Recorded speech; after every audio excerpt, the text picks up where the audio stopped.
Hello mga ka-idol, kunting-kunting update tayo sa mga ka-idol sa pinakabit nila na PVC na D4. If I'm mistaken, nasa 4 to 5 pieces na PVC by 4. I don't know what exactly, but either the two will do. Basta ikinabit na nila yan. Tapos, ayun, maganda na yung resulta kasi lahat na nasa entire house, natanggal na yung lahat ng mga formas. So ayan si Tito Badong ang nag-ayos niyan, ang nagfi-fit sa PVC. At sana matapos yan by tomorrow. So sana nga siguro matatapos na kasi alam naman natin yung trabaho niya kung gaano kabilis, di ba? Napakabilis talaga. Yan, tinanggal na nila yung format na previous vlog natin, andun pa yung naka-fix. So ngayon natanggal na. So sa entire house na yan, natanggal na lahat ng format. So maganda na siya tingnan.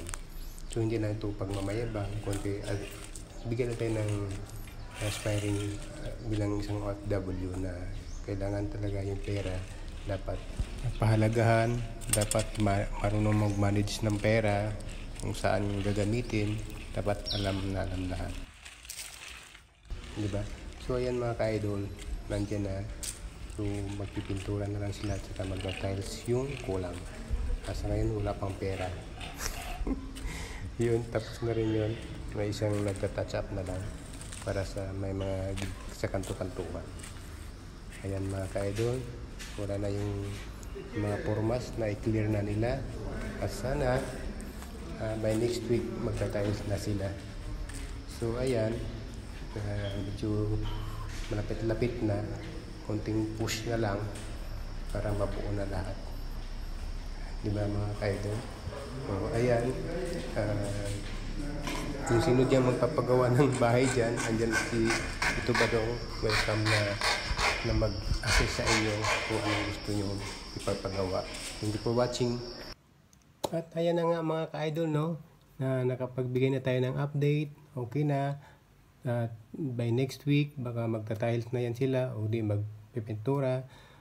At saka yung sa kabilang bahay naman ay magpi-fix din sila ng isang PVC rin dun sa kabilang bahay. So ayan, tuloy-tuloy lang at sa sunod bibigyan ulit kayo ng update kung anong ganap. Thank you for watching. God bless everyone. Ingat kayong lahat. Bye bye.